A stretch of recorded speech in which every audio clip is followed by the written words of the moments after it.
Hello friends, आप लोगों का सभी का स्वागत है करंट अफेयर के आज के सेशन में। और आज है 20 अगस्त। तो चलिए शुरू करते हैं आज का करंट अफेयर एमसीक्यू। जो पहला क्वेश्चन है, केंद्रीय गृह मंत्री अमित शाह की अध्यक्षता में दक्षिण क्षेत्रीय परिषद यानी साउदर्न जोनल काउंसिल की 31वीं बैठक का आयोजन तमिलनाडु के किस ऐतिहासिक स्थान पर किया गया है?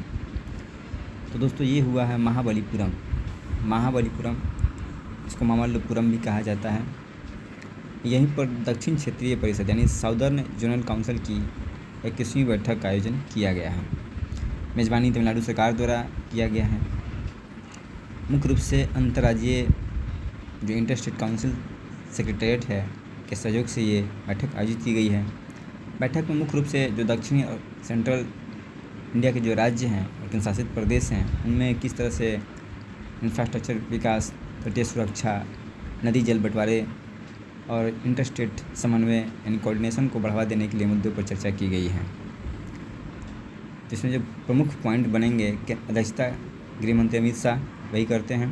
बैठक का क्रम 31वां महाबलीपुरम में इसका आयोजन किया गया है। सदस्य इसमें 5 स्टेट जो है शामिल हुए: आंध्र प्रदेश, कर्नाटक, केरल, तमिलनाडु, तेलंगाना और 3 केंद्र शासित प्रदेश पुडुचेरी, अंडमान निकोबार द्वीप समूह और लक्षद्वीप।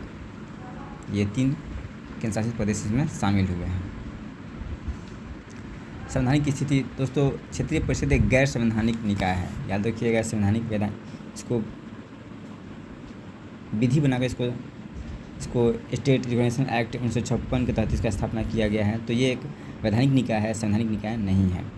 कुल 5 परिषदें हैं भारत में: उत्तरी, मध्य, पूर्वी, पश्चिमी और दक्षिणी। तो ये दक्षिणी का ये बैठक था। इसके अध्यक्ष जो है भारत के केंद्रीय गृह मंत्री जो है इसके पदेन अध्यक्ष होते हैं। उत्तर पूर्वी परिषद एक अलग से बनाई गई है। 1971 के तहत इसे गठित निकाय है। यह पूर्वोत्तर राज्यों के लिए एक उत्तर पूर्वी परिषद अधिनियम 1971 के तहत गठित किया गया है उत्तर पूर्वी परिषद। अगला है, हाल ही में IASST और IIT गुवाहाटी के शोधकर्ताओं द्वारा विकसित उस स्मार्ट ड्रग का नाम क्या है जो पारंपरिक कीमोथेरेपी का विकल्प बन सकती है और ट्रिपल नेगेटिव ब्रेस्ट कैंसर की कोशिकाओं को लक्षित करती है? तो दोस्तों ये IASST और IIT गुवाहाटी के जो शोधकर्ता हैं उनके द्वारा एक ड्रग्स विकसित किया गया है जो कीमोथेरेपी का विकल्प बन सकता है। उसका नाम क्या है? इसका नाम है RK251।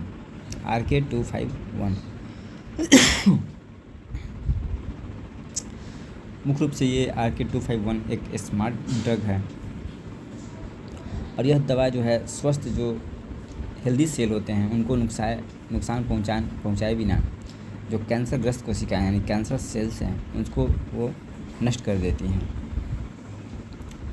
इसका जो दोस्तों इस पर जो शोध किया गया है वो विज्ञान और प्रौद्योगिकी उच्च अध्ययन संस्थान IASST और IIT गुवाहाटी के विशेषज्ञों ने ज्वाइंट रूप से इसे डेवलप किया है।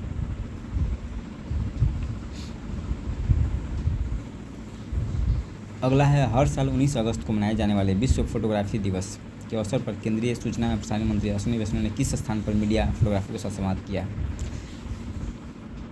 ये क्वेश्चन थोड़ा सा लोअर लेवल का है। तो दोस्तों हर एक साल विश्व फोटोग्राफी दिवस 19 अगस्त को मनाया जाता है। बस ये याद रखिएगा, तिथि 19 अगस्त को विश्व फोटोग्राफी दिवस मनाया जाता है। इसकी पृष्ठभूमि ये है कि यह दिन जो है 1839 में फ्रांस में विकसित की गई डायगुरियोटाइप प्रक्रिया के पेटेंट की घोषणा के याद मनाया जाता है ये फोटोग्राफी दिवस।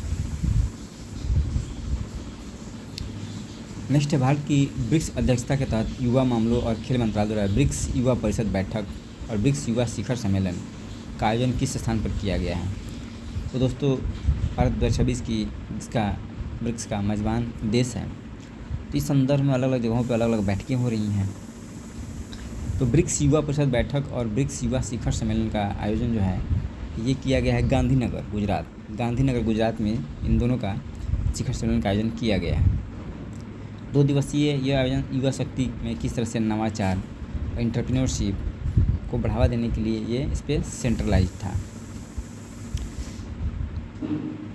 जो 2026 का मुख्य जो थीम है ब्रिक्स का, building for resilience, innovation, cooperation and sustainability. बार बार ये थीम पूछा सकता है एग्जाम में। इस संदर्भ में दोस्तों यहाँ पे फ्रेंड्स ऑफ माई भारत एक पोर्टल है और डिजिटल कंपोडियम ऑफ वॉलंटियरिंग प्रैक्टिस ये जारी किया गया है। Friends of my Bharat portal जारी किया गया।